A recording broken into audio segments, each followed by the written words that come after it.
Like a backstage pass to the world of fly fishing travel, this is Waypoints, the podcast of destination angling. News and events, helpful travel tips, destination profiles, great stories, and expert advice from some of the most seasoned and experienced names in fishing travel. Waypoints is brought to you by Yellow Dog Fly Fishing Adventures, the industry's #1 specialty travel company for the very best insider knowledge, logistical support, and trip preparation. Freshwater or saltwater, international or domestic, Yellow Dog has you covered for your next fishing adventure.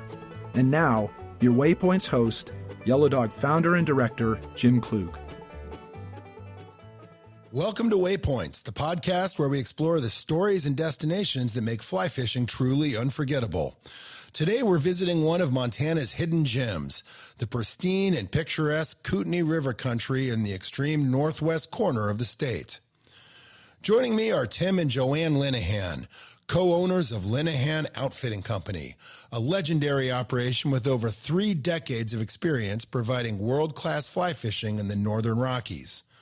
For those seeking an uncrowded, authentic Montana experience, the Linehans' areas of operation offer something that is truly special. Tim and Joanne's story is one of grit, passion, and the pursuit of the good old-fashioned American dream.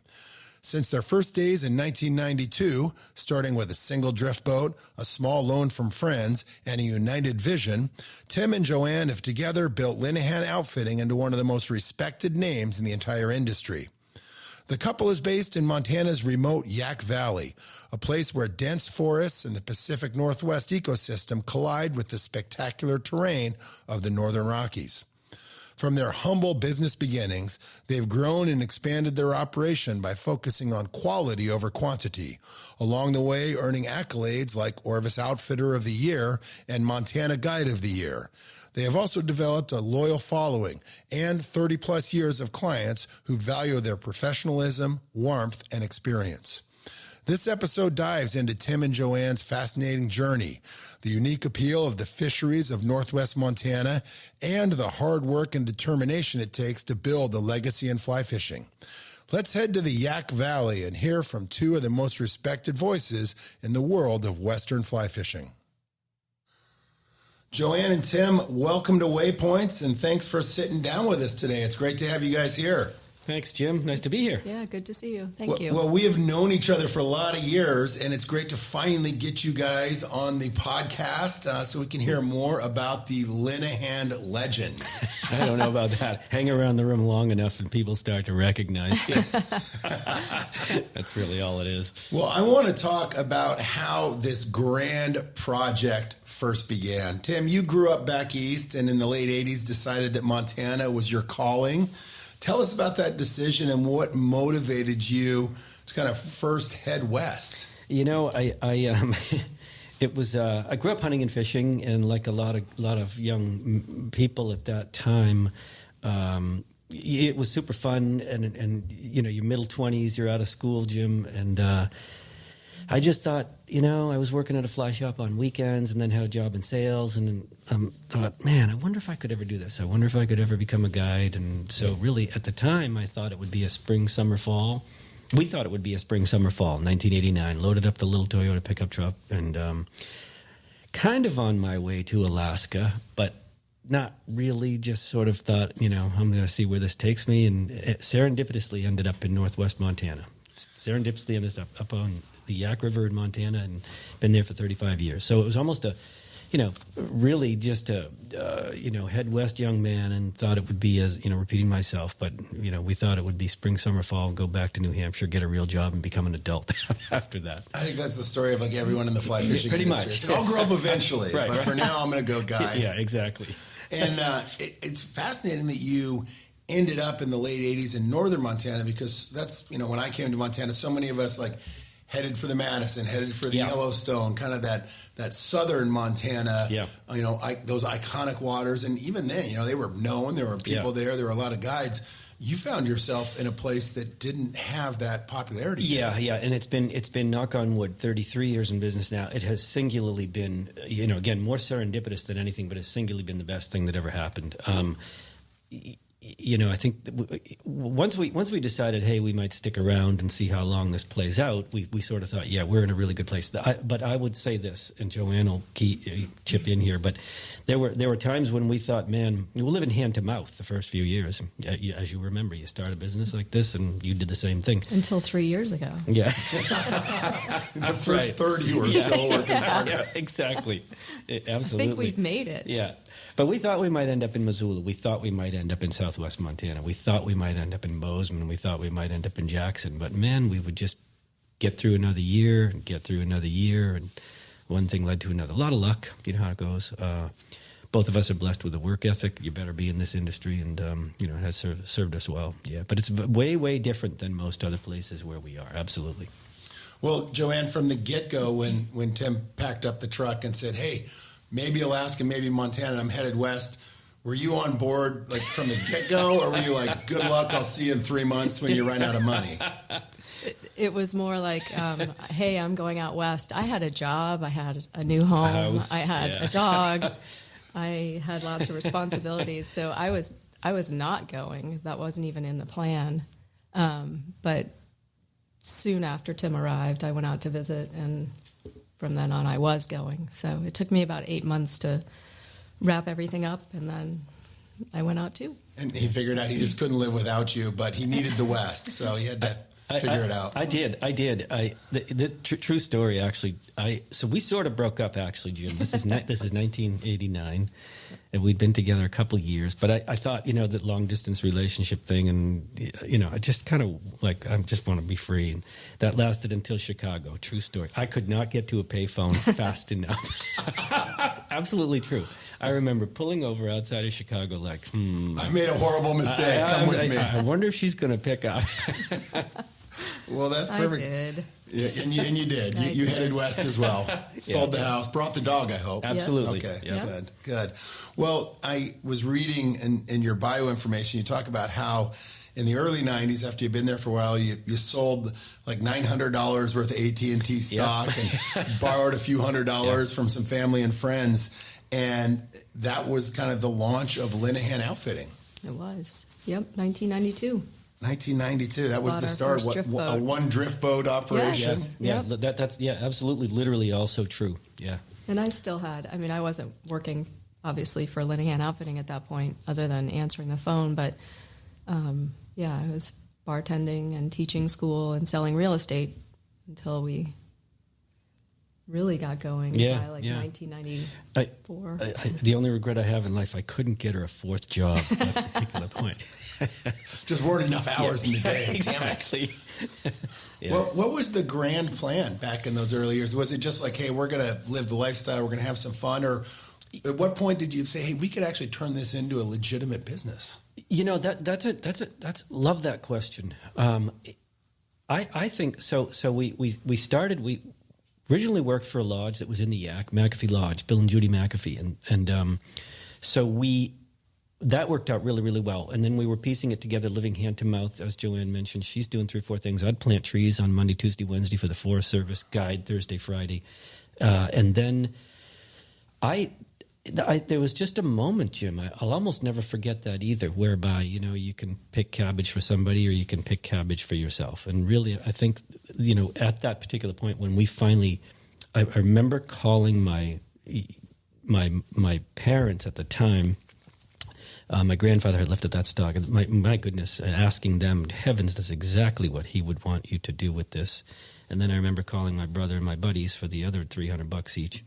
But then we also did have a discussion about, man, we could start our own business. You know what I mean? We could maybe this. But I don't know that we ever thought back then that it would become more than just, a one drift boat operation.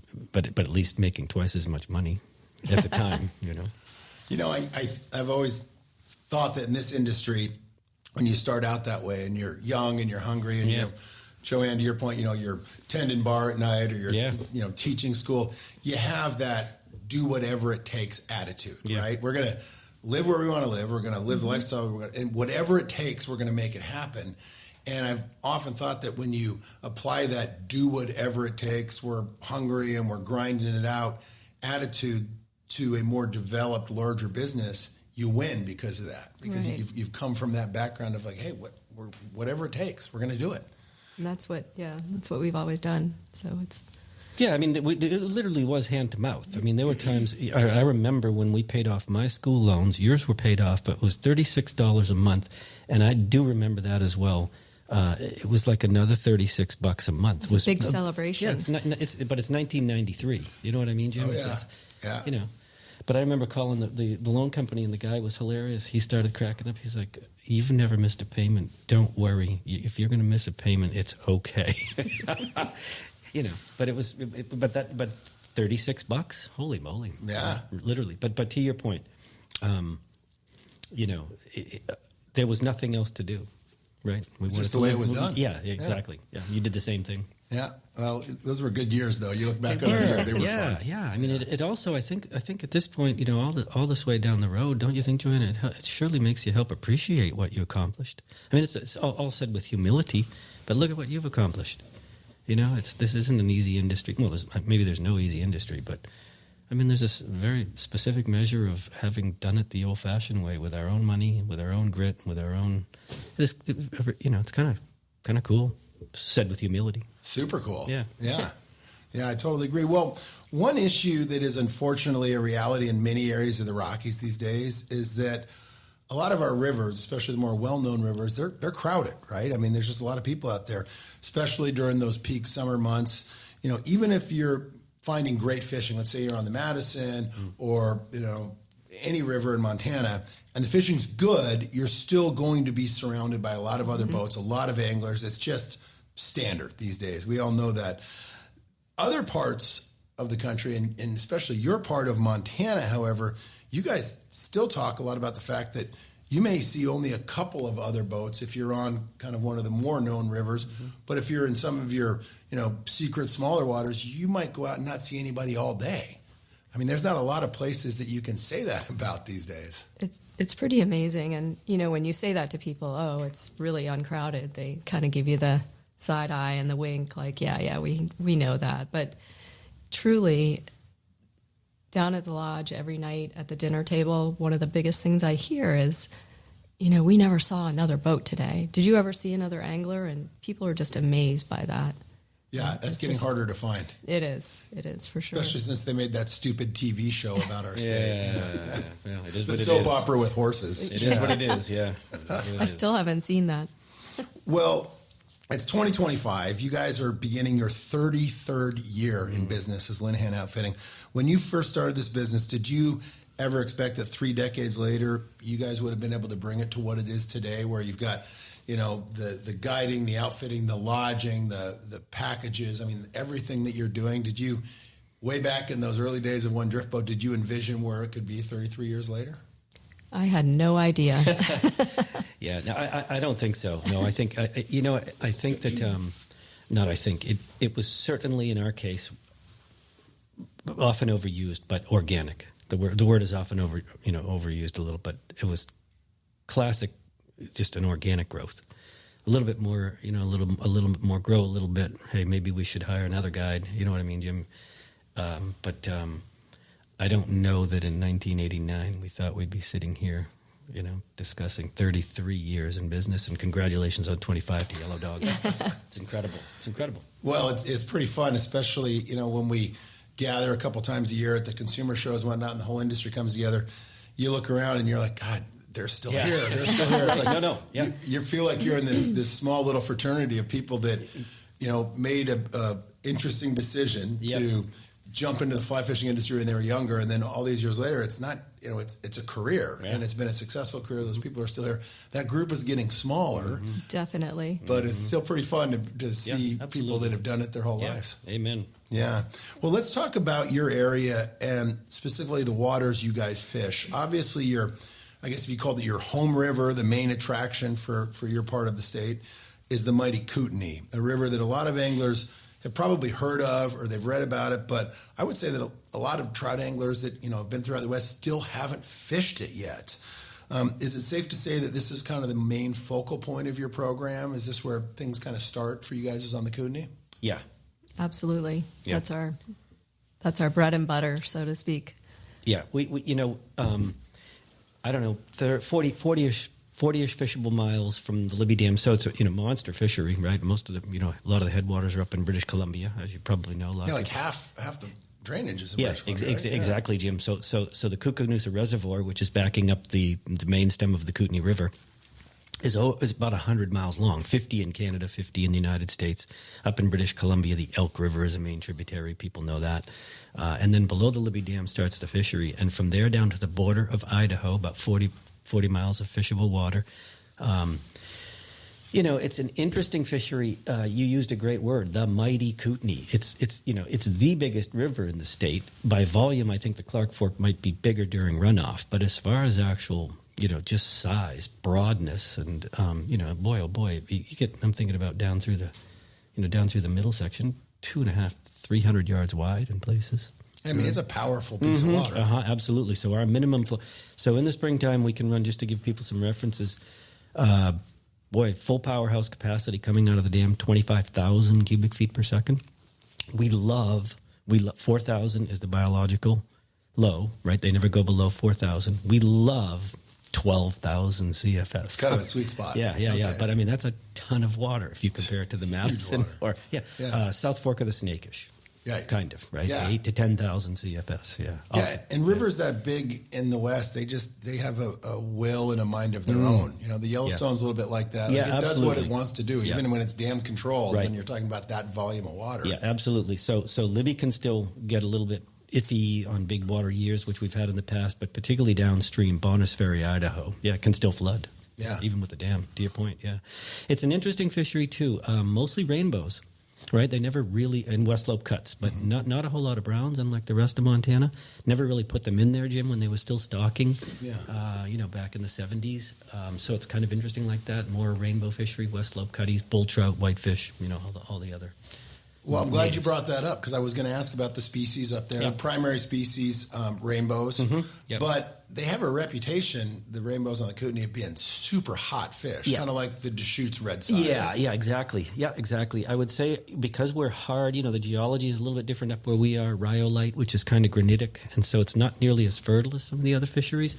So our rainbows can eat probably 6 months a year instead of, 9 or 10 or 12 months a year. So bread and butter Kootenai rainbows, 12 to 14. We always get some beauties. You know what I mean? It's not like that's all you'll get all day.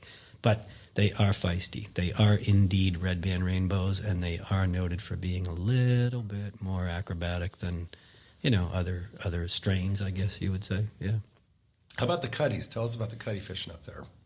Good. West Slope cuts in more as you get away from the dam. West Slope cuts don't necessarily like the tail race, as they say, you know what I mean, up closer to the dam. So we see a lot more West Slope cuts as we get farther downstream where it sort of normalizes. It's almost two different sections. So we call the section up of the Kootenai Falls is, if you can imagine, the Kootenai River being 300 or 400 yards wide, and then it has this series of the Kootenai Falls are actually magnificent and huge, right? You get that volume of water.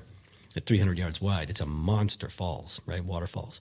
So the river above the Kootenai Falls, we kind of consider the Libby stretch, upper river, and then down below the Kootenai Falls, you're kind of out of the effects of the dam. You know what I mean? Even though it's 25 miles above, right? It's still a ways above there. But it is basically the same as it was historically below the Kootenai Falls, and way more West Slope cuts down there. Yeah.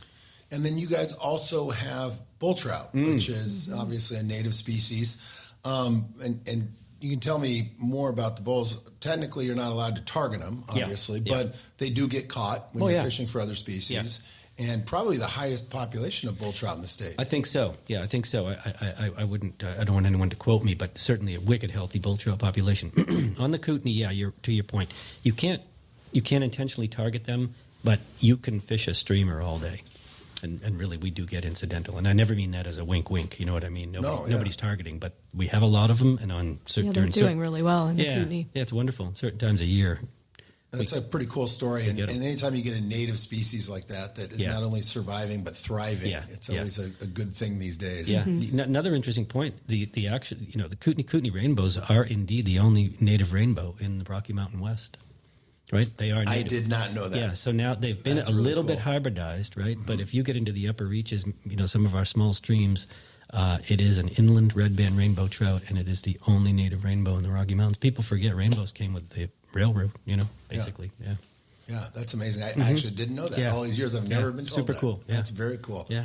How is the Kootenai for a dry fly fishery? I know you guys talk a lot about the dry fly opportunities.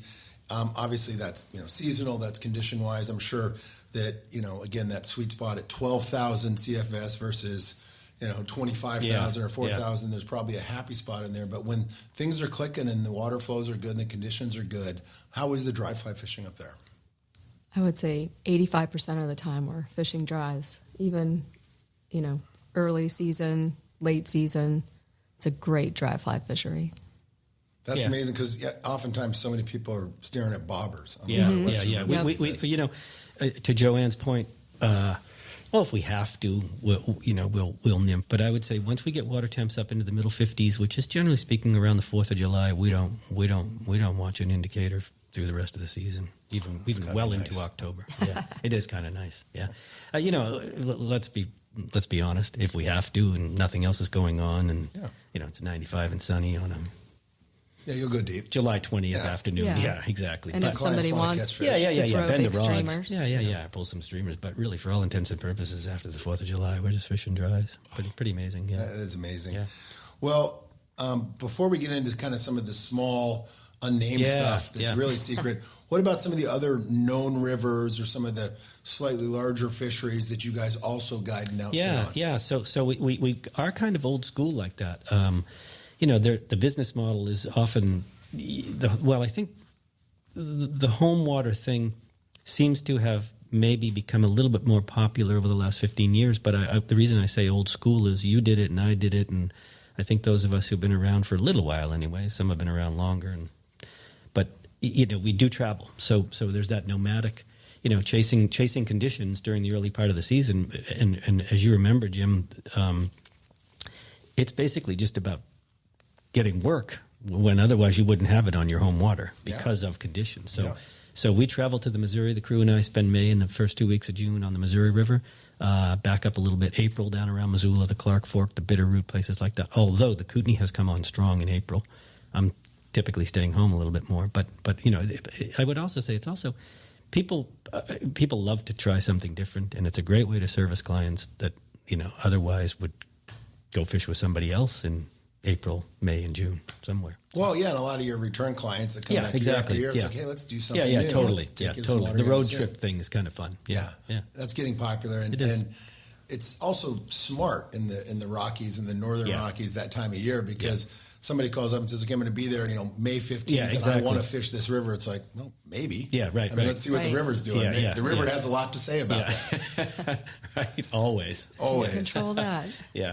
Well, we don't need to name names or give away any secrets. I don't like to do that. But you also have a number of really cool kind of small off-the-grid streams and creeks throughout your area that have really kind of become an integral part of your program. What are some of the cool remote opportunities, the smaller water opportunities found in your neck of the woods? So they would all be tributaries of the Kootenai, you know what I mean? Mm-hmm. So they're all on maps, and I appreciate you not, naming names. We don't need to name names. Yeah, we won't be dropping GPS coordinates anytime soon. Right. But they're incredibly great. They're kind of seasonal.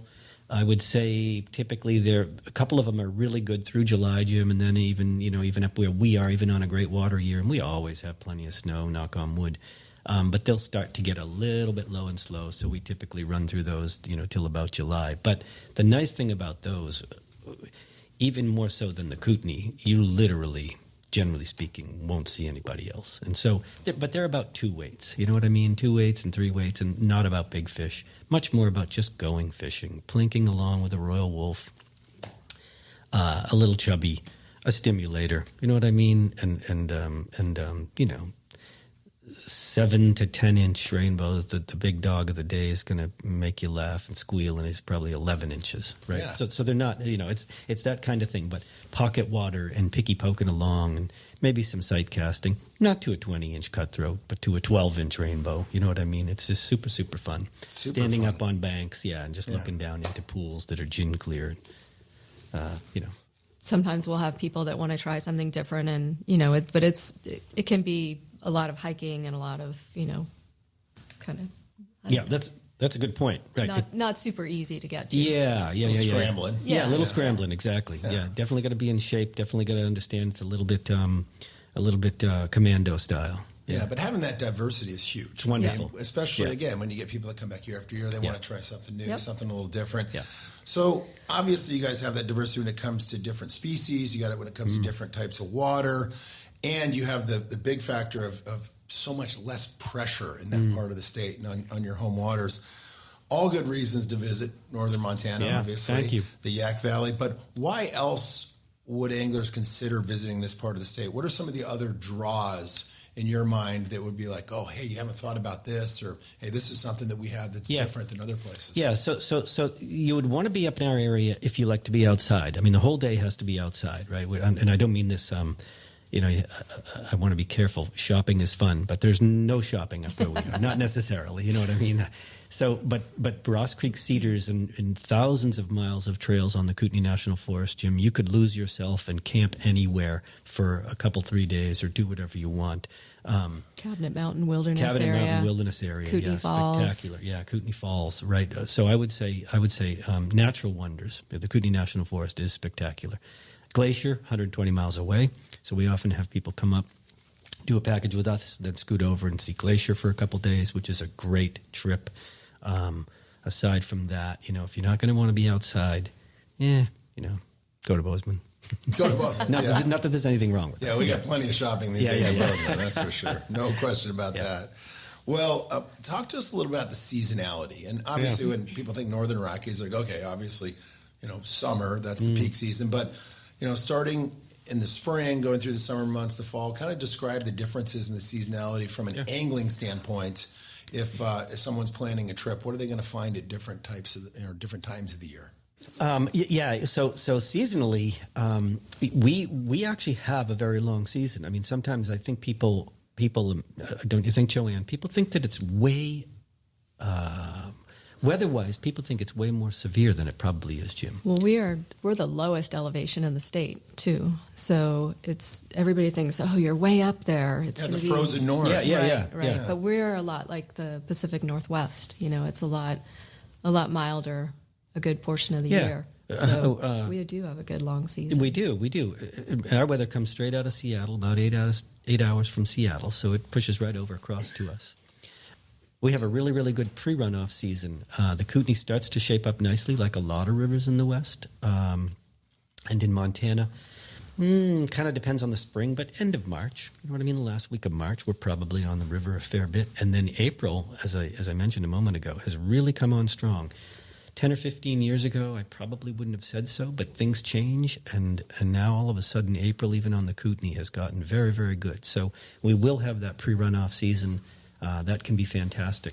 Again, depending on how the spring shapes up, depending how temps start to warm up, by about the end of April, beginning May, we're starting to get runoff. And it's such a massive system that once we start to get runoff, it's done. And it's really, we're very careful about doing much until about the last week of June on the Kootenai. The small streams will shape up sometimes a little bit earlier, so we have that.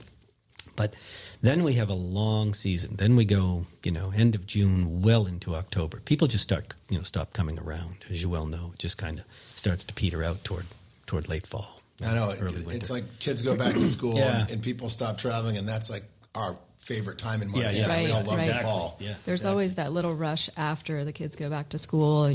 After Labor Day, people think, oh, there won't be any crowds. We'll go then. But then it just totally drops off. Yeah, that's when the anglers in the know. That's when they go. Yeah, exactly. It's actually a great time to do it. Yeah, it's spectacular. We got a significant foliage. We have tremendous western larch and cottonwoods on the bottom, river bottoms, and it's just amazing up where we are. Beautiful foliage. time to be in Montana. Spectacular foliage. No doubt. Yep. Well, Joanne, you mentioned that your topography and geography up there is a little bit more like the Pacific Northwest than what I think people typically think of when they think of big sky country, which is more central Montana, southern Montana. Yep. You guys are a little bit more like kind of northern Idaho and Washington up there in a lot of ways. We are. It's, when people think of Montana, that open big sky country, it's so different where we are. It's heavily timbered, very lush and green, We have beautiful, river bottoms, but high peaks all around. I think that's why we ended up staying there. It felt so much like home to us because it's so similar to New Hampshire. And I think we've all heard Tim say it's like New Hampshire on steroids. So it felt home to us. It's really pretty. Well, over the years, you guys have evolved from obviously doing kind of day trips and, the whole slate of guide trips, trying to fill that calendar, to developing packages and really increasing your offerings. Talk to us a little bit more about kind of your inclusive packages and now the accommodations options that you guys have. So we have a couple different options for accommodations. We have our log cabins up in Yak, that's where we live, and that's about 40 miles from Libby, where we meet each day. And our cabins have full kitchens, gas grills. They're fully furnished with everything you could possibly need. So we have those packages, and then we also have our River Lodge package, our River Lodge is a 4-bedroom, 2-bath home right on the banks of the Kootenai. It's on 9 acres. We've got 1,000 feet of river frontage. It's a beautiful, beautiful setting. And we don't mix parties there, though. So it's groups of 6 to 8 people. It's your own group, and I do the meals there. So, well, I have to kind ask of you my about passion. That. Yeah, you have a reputation for amazing meals. Obviously, incredible hospitality. Wow. But talk to us a little bit about that. I mean, is that something you've always been into, or did that kind of grow with the offerings of Linehan Outfitting? But I mean, people rave about the food when they go up there. Well, thank you. It's something that I've always loved to do. Cooking and feeding people and growing food, harvesting food. I love to hunt. It's always been a passion of mine. And so I think I always wanted that position with Linehan Outfitting is to be the chef and to provide all the meals. But it took a while to get there. But now that I'm there, it's really what I love to do. Well, I think there's something to be said for a chef that not only can deliver an incredible meal of elk, but also cleaned that elk. Yeah, quartered it out. Right. Yeah, that's impressive. And you also, along with prepping all the food and the amazing meals that you do, you handle a lot of the day-to-day logistics and operations for the business. So I do. You're about as busy as you can be. Busy as I want to be, that's for sure. Yeah, I'll add, Jim, crazy busy. She's unbelievable, really, on one level, because it's all the guide schedules, it's all the arrangements, it's all you end up in a division of labor, and maybe I do sales, and oftentimes, maybe I'm out front, but it's all Joanne all the time. You're never not working. No. Yeah. Nope. Yeah. Well, and Tim, even all these years later, having guided for over half your life, you're still spending a ton of time on the water. I am. Yeah, I am. I still love it. I still, I have a busy mind. The only time my mind is quiet is when I'm on the water in the woods, and I think that's probably why I still love it. And I also still just get a kick out of it. Yeah. And it still motivates you all these years later. Yeah, I really, it's interesting like that, too. This is the conversation I think it's amazing, actually. I have this conversation now at my age with lots of people, and it's a fun conversation to have, trying to pin it down, but I still love every minute of it. I get tired, Jim, I have to admit. 62, not 52, not 42, but I still I still love it. When I shove off, it's the best part of the day, or when I walk into the woods, it's the best part of the day. The arrangements, the business end, that stuff's really fun, and it's fun through your middle career. It's cerebrally, it keeps you busy, and I'm going to make this business successful, and it's grand ambition, and keeps you motivated. But these days, I like nothing better than guiding. Yeah, you said it quiets the mind. Yeah, it does. It does. Well, here's a question for Joanne, and I know this to be true when Tim is out guiding. Mm-hmm. He has a reputation for an immense amount of patience on the water. Yes. When he's not on the water, does that apply to everything else? Is he a pretty patient guy? He's a very patient guy. Oh, that's good. He is. It's good to know. He is. He puts up with me all the time. Yeah, when the ADHD isn't running off the tracks. Yeah. Well, what do you guys think surprises first-time guests that come up to your part of Montana, that come to your operation, what do you think surprises them most about kind of the fishing or even just being in that part of Montana? I would say just how different it is from everywhere else they've been. Right, we discussed that a little bit, a few minutes ago. But that is absolutely what is most interesting and most fun for people, first timers that show up in our country, in our area. Yeah, they just didn't expect it. Yeah, totally, Jim. Yeah, exactly. I think that makes great sense. Yeah, I mean, to your point, everybody, you say Montana, and it's usually associated with typical big sky country. Mm-hmm. It ain't up where we are. Yeah. It just isn't. Very different. Well, how about this? So 30 plus years of building the business, guiding, outfitting, taking care of people, being really very much in the hospitality business, as we all are. What are some of the biggest lessons that you guys have learned? If you had to, write a term paper on it or put together a small guidebook on my takeaways from outfitting and running this business for 30 plus years, what do you think those would be? I would say immediately your words, that even though we may be guides ultimately and we take people hunting and fishing, whatever your program may be, the first and foremost thing that we've learned over these years is we are in the hospitality business. Absolutely. We're also in the travel business. That would be, I would start with that. Yep. The minute you don't forget that, you know what I mean, Jim? The minute you forget that, the minute, I'm just guiding, I'm just here, I'm just going to make sure this rod is bent all day. That's a part of it. That's not all of it. There's just so many details, and I think you have to pay attention to all the little details over and over and over. Yeah, great point. Because there's always new people coming, and I could see being careless and being like, oh, they'll know that, whatever, or they'll know after that, but you just have to pay attention to every little detail. Yeah, and the hospitality thing is so true because that there's a degree of being able to control that, right? Mm-hmm. I mean, we work in an industry and in a business where there's so many uncontrollables, whether it's what are the fish doing, what are the waterfalls, what's the weather, all uncontrollable. Mm-hmm. But the hospitality experience that you deliver is something you can control. It's a great point. Yeah, we talk about that all the time with Yellow Dog on our team. I'm sure you do. You have to focus on it. That's why you guys are so good. Yeah, absolutely. Yeah, I see so many people too. Over the years, we've seen so many people forget that. And it's, you can see it coming and you can try and help, but you never want to say too much to anybody, but all of a sudden there it is, and it's not good for anybody at that point. Yeah. No, that's a big takeaway for sure. Yeah. No, good for you though. You used the words earlier. Yeah. Well, everyone that knows you guys in this industry, your longtime guests, the people that have spent time with you, from the business side of things, they know that you guys built your business, again, kind of the old-fashioned way, right? Through hard work and perseverance and just grinding it out. Nowadays, it seems, especially in this industry, that there's a lot of, younger guides and outfitters who are in, let's say, maybe a bit more of a hurry, right?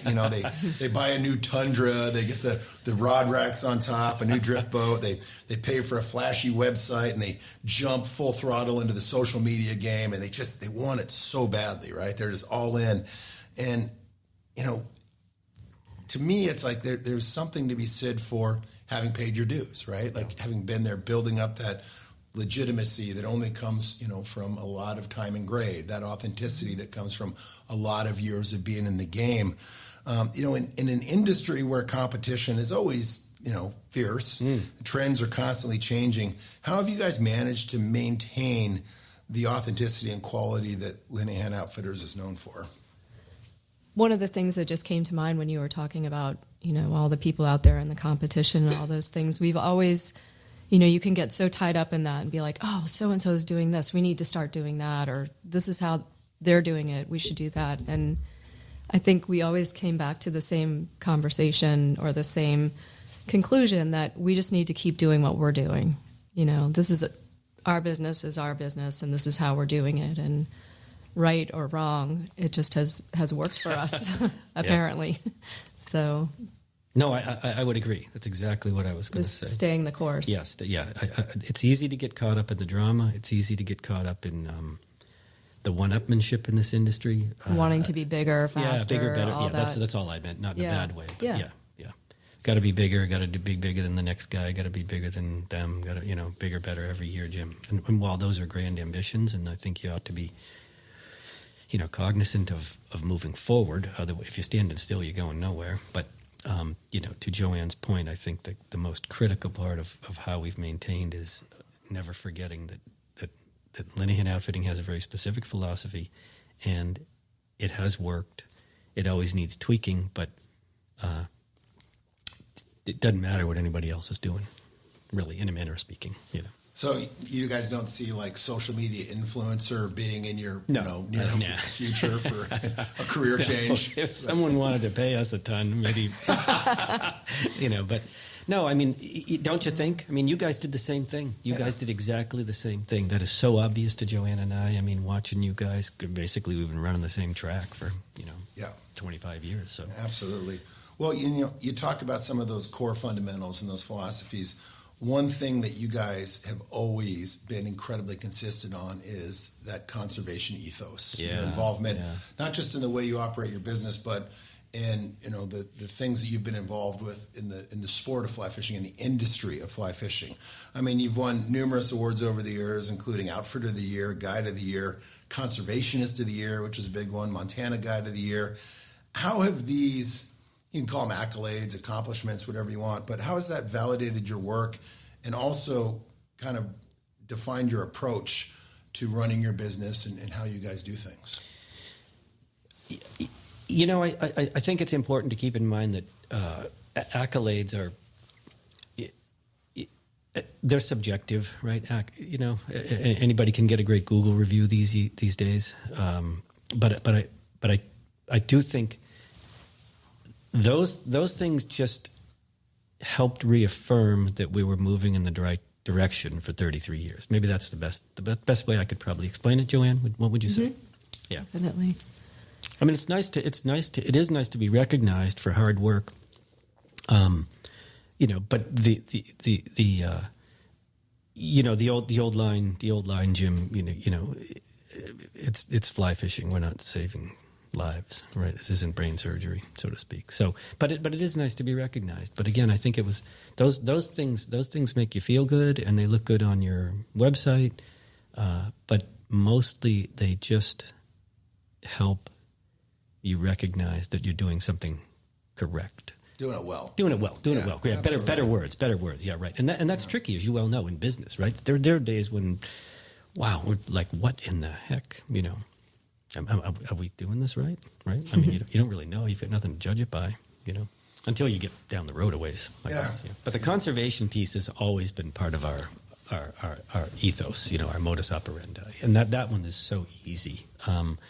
We first of all we would do it even if we weren't in this industry. It's just kind of who and what we are. Give back is maybe more important than anything else. But having said that, I will say there is a pragmatic point of view, right? If we don't do it, who's going to do it? And it is our business. Protect the resources, right? Yeah. Well, you guys are amazing as well. Yeah. I cannot express enough gratitude to Yellow Dog for the same ethic. I can't. It's amazing. Well, I think in this industry, a conservation ethic and ethos, it needs to be the backbone absolutely of your business. I mean, to your point, Joanne, we can't afford not to be paying attention. Yeah, exactly. We are in the business of something that depends wholeheartedly on our resources, protecting those resources, making sure that, things are done right. And it's, I think, become very commonplace these days where a lot of entities or businesses or companies will, hashtag conservation or, hey, we threw this up on social media. But, I think we're in an industry that obviously depends on these resources. And if we're not paying attention, things can change in a hurry. And so it's one thing to say, oh, yeah, we're all on board the conservation train and, I'll hashtag this or I'll throw this social media post out there. But, you got to roll up your sleeves and get involved and making it a core component of your business, the way you operate, the way you do things. To me, that's synonymous with being in this industry. Yeah, I agree. Yeah, you guys have done a phenomenal job of that. Couldn't agree more. I maybe you share this. I know Joanne and I have this conversation often. Relative to the size of the gene pool, I'm always disappointed at the lack of participation in conservation. Now, everybody can hashtag Trout Unlimited or whatever version, Jim, but what I most appreciate about Yellow Dog, other companies, not to leave anybody out, but it just is that walking, the old adage, walking the walk is one thing. I'm sorry, talking the talk is one thing. Walking the walk is something very different. Yeah. Anyway. No, I totally So thanks agree. for doing what you do. Well, I mean, it goes both ways. You guys have been amazing at it. And you've always had that belief that, conservation is good for business. Yeah, it is good business. And especially when you're in the outdoor recreation industry. It's kind of a no-brainer. But It's kind of, you would think, right? Yeah. And I think to your point, Tim, there's some amazing individuals and companies and businesses and organizations doing great work in this industry, heavily involved. Yeah. But yeah, there's a lot that are kind of sitting on the sidelines. Yeah. I'm always a little shocked by that. Yeah, it is what it is. But what we're seeing, and I think we're seeing this with, anglers, you could extend it to consumers. Now people are starting to pay more attention about the companies that are doing it right. And that's that, philanthropic consumerism, conservation-based consumerism, whatever you want to label it. It's a real thing. Yeah. And it's good to see people making decisions on where they're traveling, who they're booking with, who they're fishing with, where they're spending their money based on that. Yeah. Because, again, we're an industry that is directly linked to it. No, absolutely. So better be paying attention. No, it's appropriate. I'm happy to see it as well. Yeah. Absolutely. Well, last question I have for the two of you. Looking ahead, all right, for the next 33 years, are there any new projects, new waters, or plans you're excited about as you continue into your 34th season? I'm just excited to be maintaining and keeping up what we're doing. I don't know that we have any big expansion plans or any. Yeah, I don't think so either. I mean, after a certain point, I think we decided a long time ago, bigger isn't necessarily better. Yeah. Like about 10 years ago, we were going to blow out walls and turn the lodge into 20 heads on beds, and then that's just kind of, the program's working real well. You can work twice as hard and make half as much money. All those things, and so I think going forward. Go ahead. No, we're in such a good place right now. We have a great crew. All of our guides are amazing. They've been with us for the shortest amount of time as a rookie 4 7 years. years. Yes. 7, I think. I was thinking of our newest, but and we have guides that have been with us for 28 years. So it's all working very well right now. So I know one thing: a little more travel. There you go. We'll be calling the office more often. Well, you gotta chase those fish in the salt every now and then. Exactly. That's something we haven't done for a while. Yeah, that is definitely maybe part of that's super fun too. The hosted trip thing is wonderful. You know what I mean? Well, and that's the best part of winters in Montana. Yeah, is exactly. Going where it's not winter, right? Yeah, right, for sure. Yeah. Well, that's great. Well, congratulations on Thank you. Amazing 3+ decades of what you guys have built and accomplished. We certainly feel honored to work with you. We would love to help anyone out if they have questions about booking with Tim and Joanne and Linehan Outfitting. They can visit Linehan Outfitting's website. They can call Yellow Dog. Our U.S. West Program Director can assist with details, take great care of you. But you guys, thank you so much for joining us and sitting down today. Appreciate it, Jim. Thank you. Jim. And congratulations on 25 years for Yellow Dog as well. It's amazing. It's a great accomplishment. Yeah.